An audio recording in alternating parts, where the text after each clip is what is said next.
Welcome to MacGyver's Workshop, where you never know what we're going to be working on next. If you're not too careful, you just might learn something. Hi there. Welcome to MacGyver's Workshop, where you never know what we're going to be working on next, and if you're not too careful, you just might learn something. We're going to go ahead and get cracking on this 2017 Ford F550 with the 6.7 liter Power Stroke in it, and it's a pukey, leaky oil pan. And we're going to go ahead and, first thing we always want to do, especially if you're working on somebody else's stuff, is make sure you write down any radio memories that are set. They may not care, whoever, but it's always a good idea just to do that.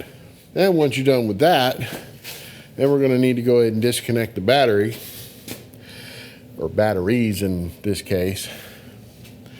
Now, we're going to have to do a little work with this and clean this stuff up, because you can see all this corrosion here, which is rather exceptionally nasty. And we'll get that before we send this thing down the road. We'll make sure we clean all this up and put some protection coatings on there. Help it out a little bit, avoid some of this mess in the future, hopefully. Now, I'll warn you ahead of time, this is a gnarly job. It's dirty, it's messy, and the significant part of the labor is just cleaning everything, especially in this case, because this gasket really blew out bad, and there's oil everywhere, and I'm going to have to drop the exhaust with the DPF on it and take it and clean it out and get it to where, because it's got oil spooge caked all over it. If that thing gets too hot and catches fire, that's no good there at all. So, but to get started, the first thing we've got to do is we've got to take the starter out after we've already disconnected the battery and all that good stuff.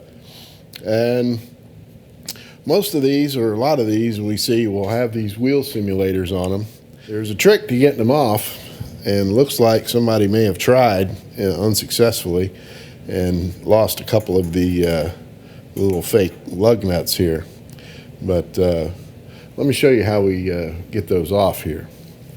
On these, there's really only two of these that matter. There's this one and this one, and you can identify them by the little dimple that's in there. And these actually thread onto the lug nut and are supposed to hold on the simulator, but as you can see, in this case, it's not doing a very good job. So I'm guessing this thing, sounded like Santa's sleigh going down the road. But you always have to be careful, like I said, and make sure you identify the right ones. Now, I don't know how they may be on different brands, but in this one, that's how you get them off. You just ID those two with the little dimples on them, and they're on like 2 or 3 sides, I think. And then you just unscrew them off. In this case, I think it's like 1 1/8. Yeah.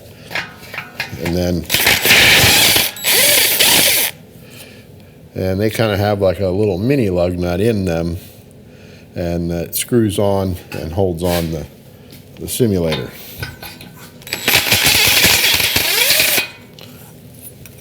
And that way, you can get the whole simulator off like so, and that shows you the wheel, and then we can get to the 10 lug nuts on this. Your F550s and I believe your 450s have the 10 bolt wheels.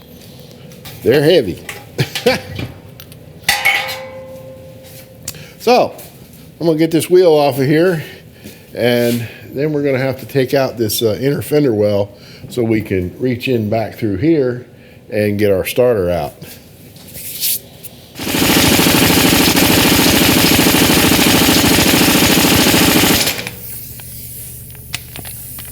Well, screw that.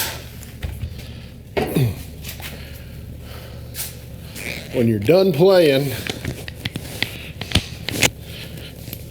break out the big boy.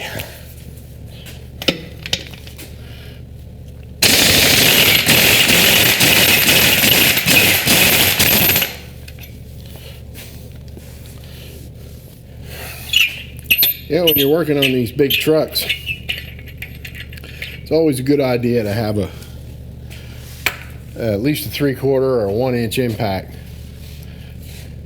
There's no point really in sitting there and spending $600-800 or more dollars on a 1/2-inch drive impact gun just for the sake of having the torque to break loose, you know, a really tight bolt.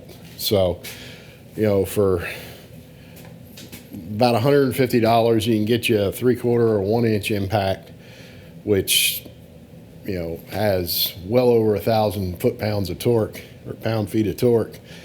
And for as often as you're going to use it, you know, it's the old cheap Harbor Freight gun. I got the 1-inch, and I think it's like 1,700 pound-feet or something like that, and that'll break anything loose. So, let's get this wheel off of here, and then we'll have to get this inner fender well out so we can get at that starter. Next thing we're going to do here is get this little fender flare thing off of here. Just want to be careful with them. You don't want to break them. They have a little pin that presses in the middle and spreads out the little ears in here to hold it in. So you just have to get something skinny in there in between that and pop it out, and then you can pop the whole thing out. Like I said, you want to be careful though, because sometimes they can be a bit brittle. Boy, I tell you, this guy's lucky I don't charge for the extra for all the dirt clods that are falling off of this thing.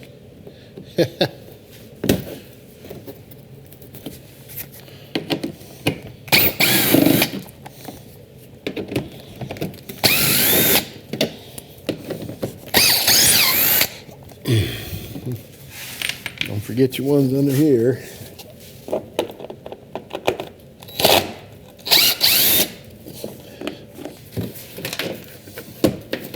And it should just pop right on out of there.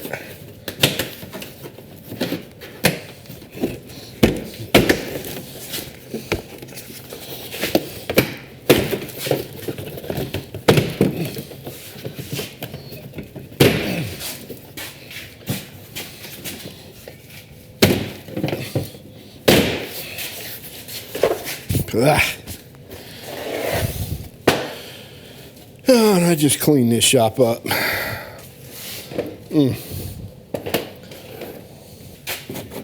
Now you can get at these little tiny bolts in here that are holding this inner fender well in, and you're going to need a Torx bit to get them out. All right, so once you get your fender flare off, then you're going to need a T30 Torx and a 5.5 millimeter socket to get the rest of these little bolts out.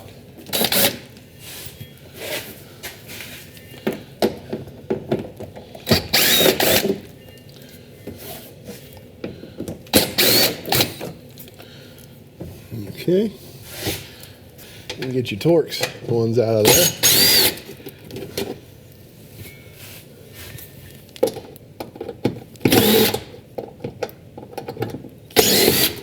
There's your little Torx bolts.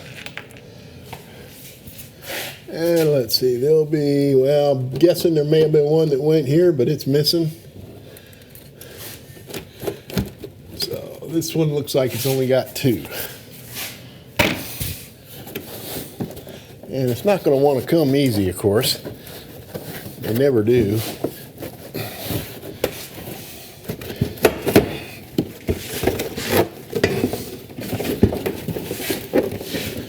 and it will fight you till the very end. But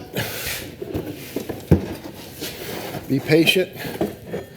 Patience and perseverance is key. Now we have pretty easy access, relatively speaking, to the starter bolts there. So what we'll do, we'll turn my steering wheel, get this all out of the way as much as possible, and then I can tuck in behind here and get this starter out of here next. You know, every video that I've seen on YouTube thus far that talks about this job, they all fail to mention how you go at that top starter bolt right there. And, well, I'm sorry, that's the bottom or the middle starter bolt, but the top starter bolt is up here behind this cable going to that sensor there. And you can't get a wrench in there, and you can't get a socket on it normally. Who knows, we might get lucky. Just a short extension and a deep 13 millimeter. I'm pretty sure that's why most folks leave it out of the video, because I could tell right straight away that this was going to be a booger to get at. But yes, you can get at it with a short extension and a deep 13 millimeter 3/8 drive socket. You just about have to be a contortionist. But there she is, oil and all. Wow, it's like birthing a Frisian.